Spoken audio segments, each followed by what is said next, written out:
Buenas noches, doctor. Buenas noches. Entonces vamos a esperar un minutito a que lleguen algunos compañeros más y vamos a acabar de hacer Está esto. bien, doctor. Sí, entonces estábamos a punto de terminar esta lección. Vamos de ahí.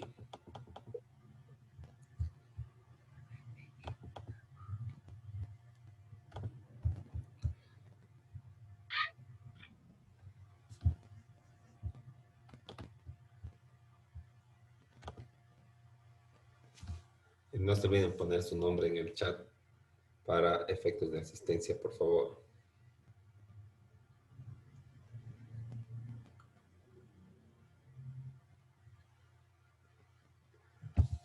Entonces, comenzaremos de una vez, ¿no? Para terminar este tema que ya estaba pendiente, que es la relación jurídico-tributaria. ¿No? Ya hemos visto dos clases, este vínculo que existe entre el Estado y el contribuyente, o entre el sujeto activo y el sujeto pasivo, ¿no? De las relaciones, en las relaciones jurídico-tributarias, o sea, cuando uno incurre en el hecho generador o el presupuesto económico, jurídico, especificado por ley, ¿no? Que hacen hacer la obligación tributaria. Y mi obligación es cumplir en los plazos, bueno, todas las formalidades y los accesorios, y también cumplir con el pago, y el Estado solo tiene el derecho de percibir la recaudación y en su caso de reclamar o perseguir el pago de la deuda tributaria, que como, bueno, ya les había dicho, ya habíamos visto, cuando hablamos de deuda tributaria estamos hablando de una obligación tributaria incumplida en el plazo, ¿no? O sea que ya tiene recargos, ya tiene interés, ¿no?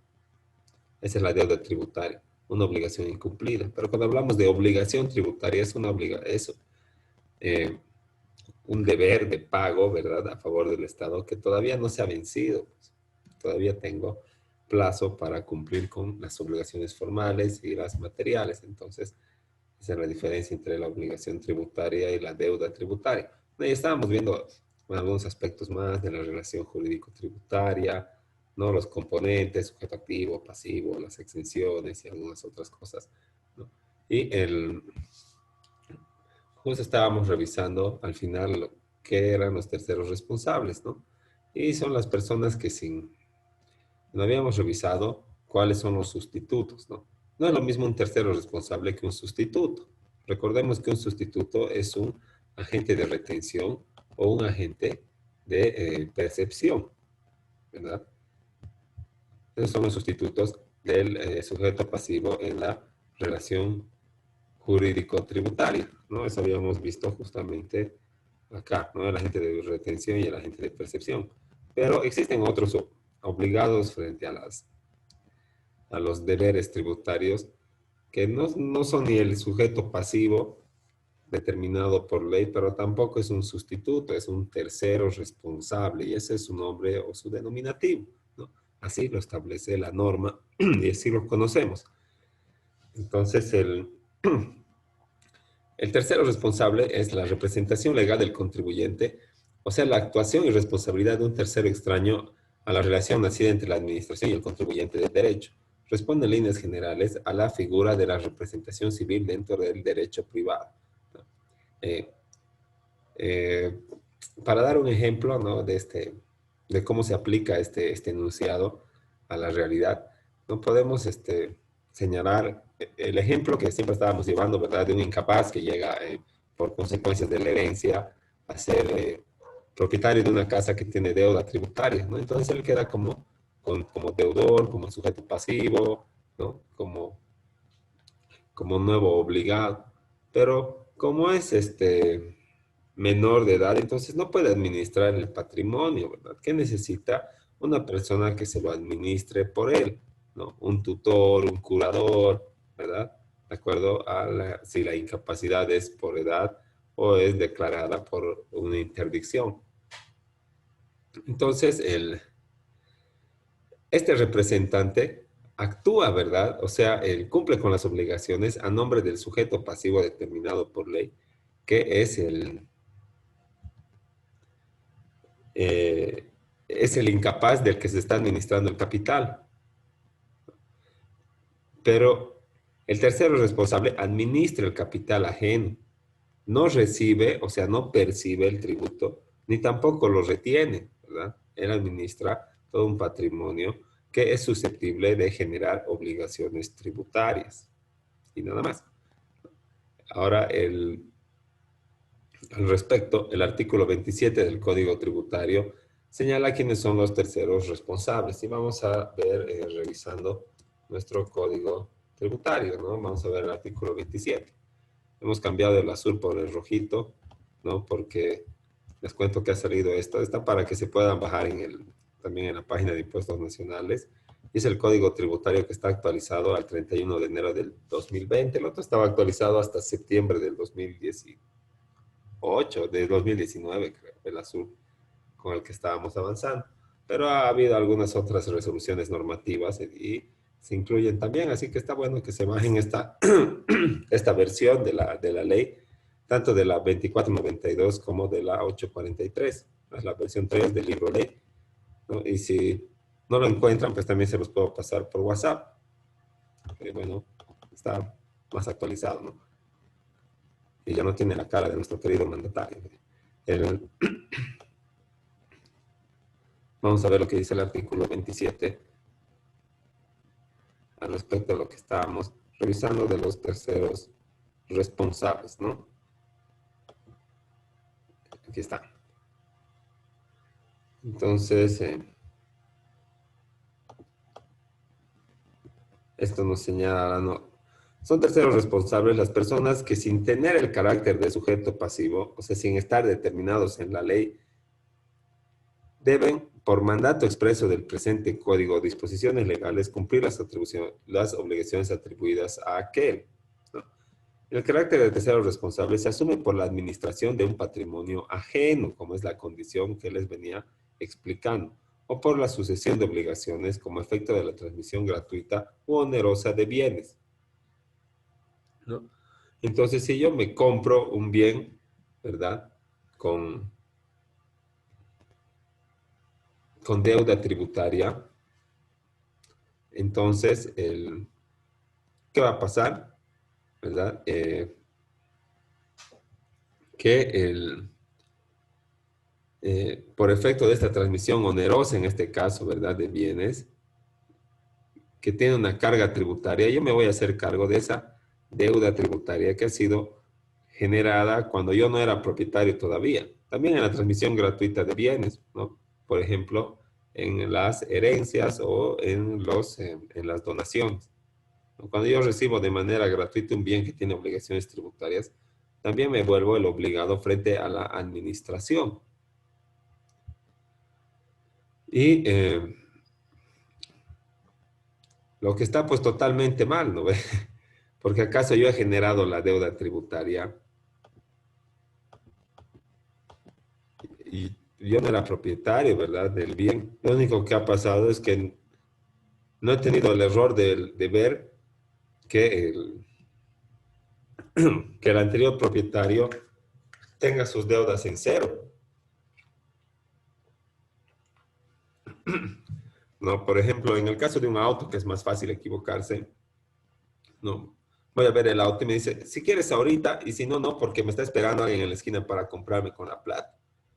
Entonces, para asegurarte, tú caes en su juego, ¿verdad? Y le pagas, y boom, había tenido deuda tributaria.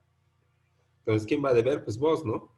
Y como les decía, eso está mal, ¿verdad? Porque la administración está cobrando al que no es el sujeto pasivo determinado por ley. Será el nuevo propietario, ya listo, ¿no? Y ahora, desde que él es propietario hacia adelante, él es el obligado, pero antes de que era propietario, no era él el obligado, era otro señor, ¿verdad? Era su vendedor, ¿no? Y cuando la administración tributaria recae sobre los bienes y deja de lado al sujeto pasivo, a la persona, ya sea natural o jurídica, lo que está haciendo es desconocer lo que dice pues el artículo 13 del mismo Código Tributario, ¿no? Porque el artículo 13 señala que la obligación tributaria es un vínculo de carácter personal. ¿Qué quiere decir eso? La administración con el sujeto pasivo, ¿verdad? ¿Qué tengo que ver yo Así que en ese vínculo de carácter personal, si yo me he comprado algo que antes ha generado, antes de que yo sea propietario ya tenía deuda. Ahora dice, aunque su cumplimiento se asegure mediante garantía real, ¿no? Obviamente siempre y cuando tenga pues un privilegio, una hipoteca o como dice en la ley de aduanas, el, la mercancía es prenda preferente para el pago de impuestos, ¿verdad? Esa es una garantía real, ¿no? Y no me estoy inventando, pues vamos a revisar lo que dice también nuestro, nuestra ley general de aduanas, ¿no? Pero, el, como les digo, cuando se deja de lado, ¿verdad?, el carácter personal, ya se está desconociendo, pues, el vínculo, ¿no? Lo que establece nuestro código tributario, cuando señala que la relación jurídico-tributaria es un vínculo de carácter personal, ¿no? Pero nosotros nos estamos yendo a un vínculo de carácter patrimonial,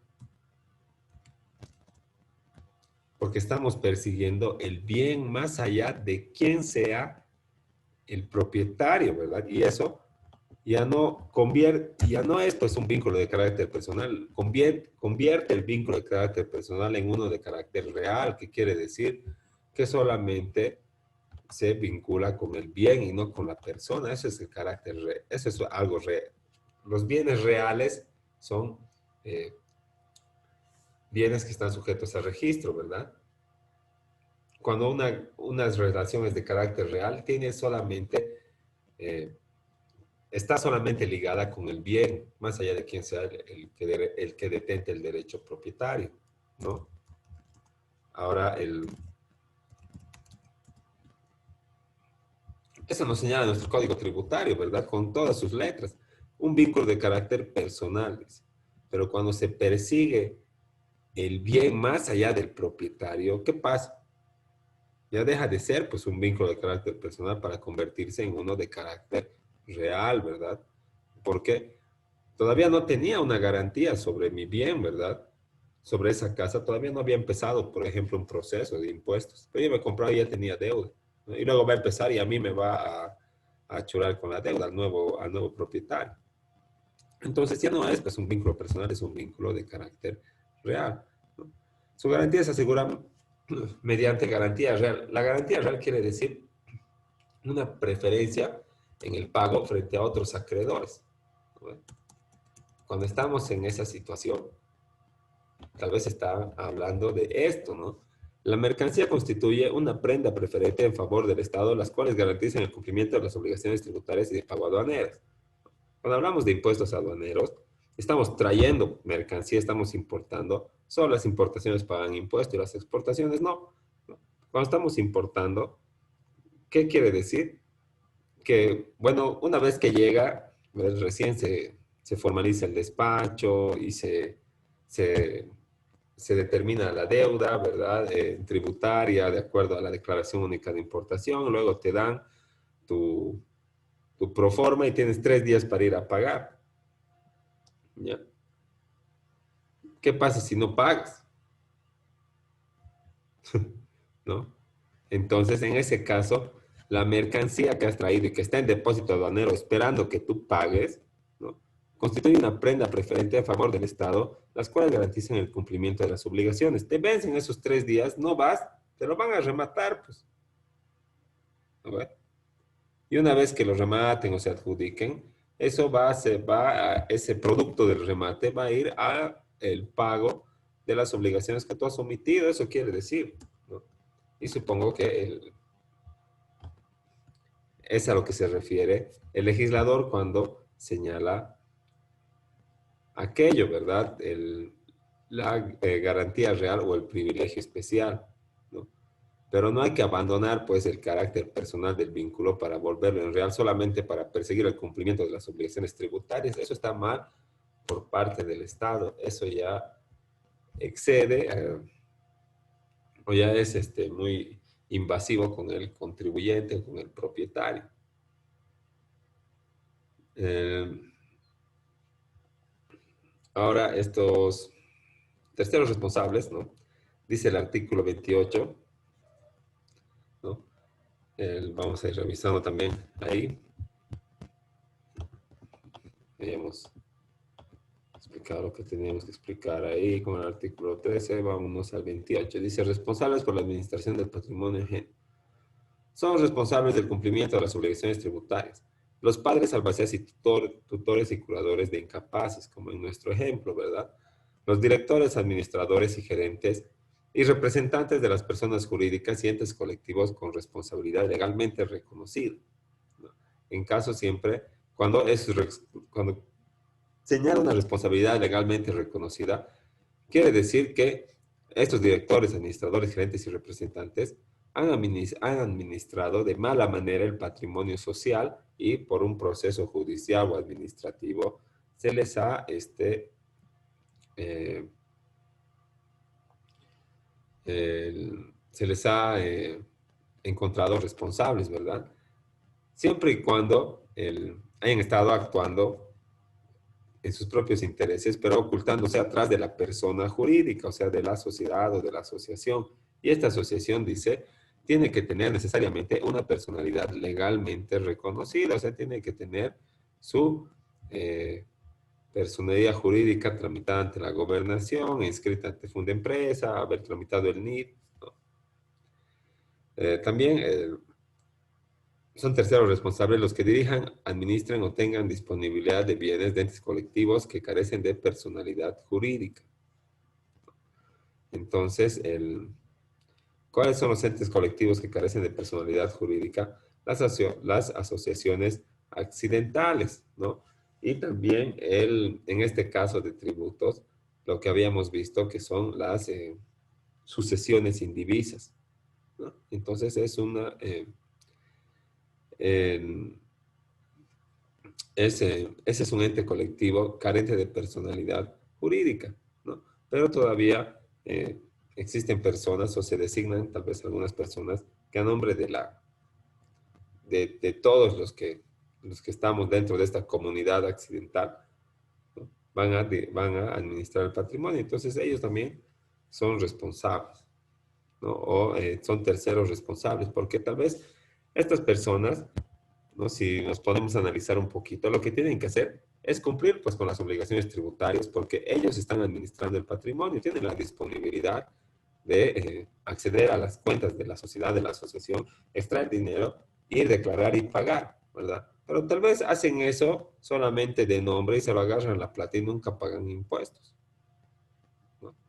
Entonces, ahí van a tener responsabilidad, ¿verdad? Ante impuestos nacionales, ¿no? Porque ellos debían haber pagado, por eso están administrando, ellos debían haber cumplido con las obligaciones tributarias del ente colectivo, porque la persona jurídica no se va a ir a parar, pues porque es una ficción del derecho, ¿verdad? Una ficción no se va a parar y va a ir a cumplir con sus obligaciones. Tienen que hacerlo sus representantes y sus administradores. Y si estos no han cumplido, entonces estos son los responsables, ¿no? También los mandatarios o gestores voluntarios respecto de bienes que administren o dispongan. ¿Qué quiere decir mandatarios? Los que tengan poder de administración sobre bienes. Y gestores también el, son los procuradores, ¿no? Que administran bienes y realizan trámites o sanean la documentación. Los síndicos de quiebras o concursos, los liquidadores e interventores y los representantes de las sociedades en liquidación, ¿no? Cuando se liquidan siempre interviene un síndico, un liquidador, para ver que todo se esté eh, inventariando y se esté cumpliendo con todo lo que el proceso de liquidación de acuerdo a norma. Entonces, esos son terceros responsables, ¿no?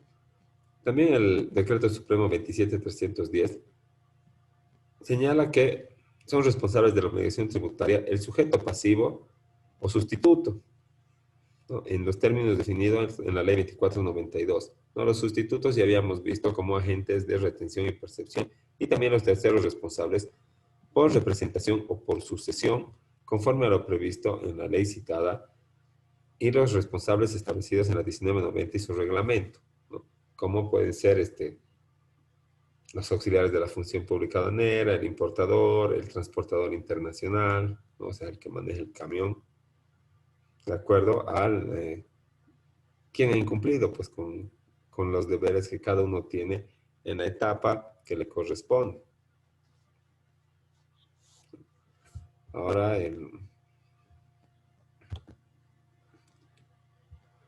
vámonos viendo, ¿no? La responsabilidad por representación. Son considerados como terceros responsables las personas que administran el patrimonio ajeno. Eso ya hemos visto, ¿no? También responden por estas deudas, por las deudas tributarias hasta el límite del valor del patrimonio que se está administrando. Entonces, esto no afecta el patrimonio del apoderado. Digo, sí, no afecta el patrimonio del apoderado, sino solamente del mandante. Ahora, en cuanto al cumplimiento o falta de cumplimiento que tengan los terceros responsables, ¿no? Existen dos tipos de responsabilidad, puede ser subsidiaria o puede ser solidaria, ¿no? Eh, en cuanto a la subsidiaria, ¿no? Los que administran un patrimonio ajeno son responsables subsidiariamente solamente por los actos ocurridos durante su gestión y que los mismos causen insolvencia, siempre y cuando hayan sido ellos los administradores en ese tiempo en el que se ha establecido la responsabilidad. Ahora, el responsable subsidiario, que por lo general es una persona natural, ¿verdad? Porque es una persona natural el que representa a las personas jurídicas y también son personas naturales las que ejercen la representación de otras personas naturales. Entonces, al responsable subsidiario es a quien la administración tributaria exige el pago total de la deuda tributaria. El artículo 30 del 2492 dice que cuando el patrimonio del sujeto pasivo no llegara a cubrir la deuda tributaria, el responsable por representación pasará a la calidad de responsable subsidiario de la deuda impaga, respondiendo ilimitadamente por el saldo con su propio patrimonio siempre y cuando se haya actuado con dolo, ¿no? Entonces, cuando exista un representante que está administrando el patrimonio del sujeto pasivo y eh, con actuaciones dolosas se haya causado una insolvencia, no se hayan cancelado los tributos, entonces este representante ya no va a ser responsable solamente hasta el monto del patrimonio que estaba administrando, sino que va a ser ilimitadamente responsable, lo que quiere decir que va a cubrir con su propio patrimonio la deuda en caso de que el patrimonio administrado no cubra con este monto, siempre y cuando se hubiera actuado con dolo. Y dolo ya es la intención manifiesta, ¿verdad?, y premeditada de infraccionar alguna norma. Ahora, también existe la responsabilidad solidaria, ¿no? Que es cuando eh, hay una multiplicidad de deudores y se puede reclamar a cualquiera de esos deudores el pago total de la deuda, ¿no? Y una vez que se haya hecho esto, el deudor que ha pagado tiene el derecho, como señala la norma, de repetir frente a los otros deudores. ¿Qué quiere decir la acción de repetición? ¿No? Es pagar, pedirle a cada uno vía judicial, ¿verdad? Que el juez ordene a cada uno en una sentencia que le devuelvan, ¿no?, la cuota parte que él ha pagado por cada uno de ellos. El, entonces, le van a tener que devolver este saldo al deudor solidario que ha cancelado, que ha dispuesto de su patrimonio para cubrir con la obligación tributaria, ¿no? Eh, por ejemplo, el, que existan, como en la administración de las sociedades, ¿verdad?, varios administradores. Y hay una deuda tributaria de 100.000 bolivianos, por ejemplo. Entonces, cuando vean el patrimonio de los administradores, tal vez hay uno que tiene una casa que cubre con esos 100.000 bolivianos, entonces solo a él le van a ejecutar. Cuando se lleva el remate, esto, impuestos nacionales satisfagan sus pretensiones económicas, ¿no? Entonces, se va a liberar de la deuda tanto al que se le ha rematado como a todos los otros deudos que quedaban como deudores.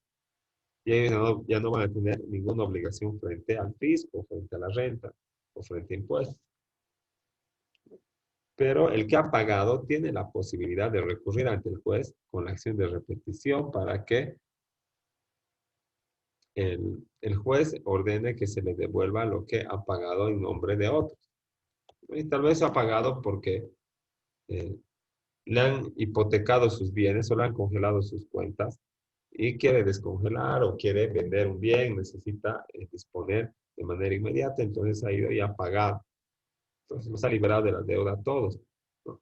Pero ellos todavía le deben su parte siempre y cuando se haga la acción de repetición, ¿no? En cuanto a las sucesiones gratuitas, ya les había advertido lo de los sucesores de título universal y lo que es el beneficio de inventario, ¿no? Cuando uno hereda título universal, hereda también las deudas y responde ilimitadamente por ellas. O sea que sí, las deudas que me han heredado sobrepasa al patrimonio que me han heredado, lo que voy a hacer es cubrir con mi propio patrimonio las deudas. Pero si eh, realizo con beneficio de inventario la aceptación de la herencia, solo voy a responder por las deudas tributarias y otras deudas hasta el valor del, que se establezca, ¿no? Para los bienes obtenidos en herencia, entonces no voy a afectar mi patrimonio, ¿no? El Código Tributario, en su artículo 35, señala que los derechos y obligaciones del sujeto pasivo y el tercero responsable fallecido serán ejercitados, o en su caso cumplidos por el heredero universal, sin perjuicio de que ésta puede acogerse al beneficio de inventario, ¿no? Entonces, lo mejor es acogerse siempre al beneficio de inventario si uno no tiene certeza de la situación impositiva o tributaria de los bienes que está heredando.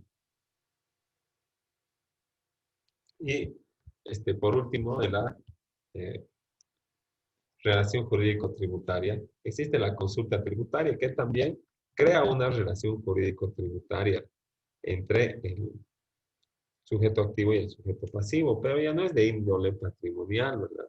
Sino que existe o el derecho del contribuyente para solicitar algunas aclaraciones, algunas interpretaciones, y la administración tributaria tiene la obligación de responder en los plazos y la forma que la ley establece, que vamos a ver ahorita, ¿no? Por lo que ahí existe una verdadera relación jurídica, ¿verdad? Bueno, sí, eh, de una norma, en mérito a la norma que establece la consulta tributaria, el procedimiento, los plazos y, bueno, todo lo que implica la resolución o la interpretación que ofrece la administración tributaria y sus efectos, ¿no? Entonces, la consulta tributaria es también otra forma de crear la relación jurídico-tributaria o de dar nacimiento a esta relación jurídico-tributaria, ¿no?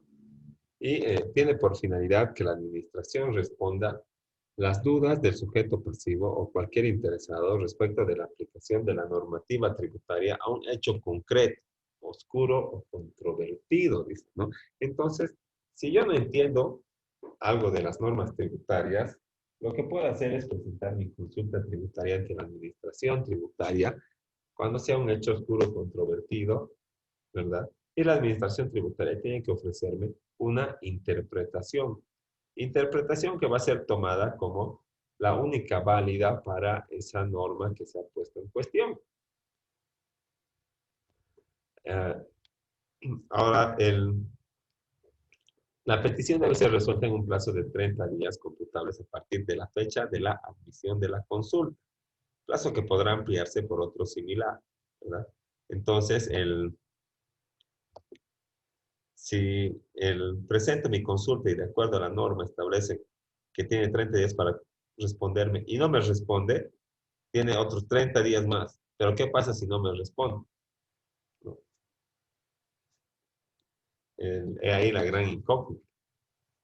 En derecho civil el, se dice que el que calla otorga, ¿verdad? Y ese es un silencio que se interpreta de manera positiva. Pero cuando estamos en derecho administrativo, que también afecta al derecho tributario, estamos frente a la administración tributaria, ¿verdad? Entonces, el silencio administrativo se interpreta de manera negativa. ¿Qué pasa cuando no me contestan la administración, sedes, gobernación, alcaldía, impuestos nacionales, no, aduana nacional de Bolivia? Tengo que considerar, tengo que suponer que me han respondido de manera negativa a mi solicitud.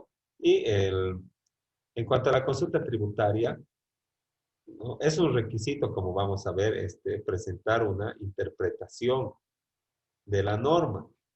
¿Ya? Presentar mi interpretación que yo creo que está mal y que quiero que me la aclaren, ¿no?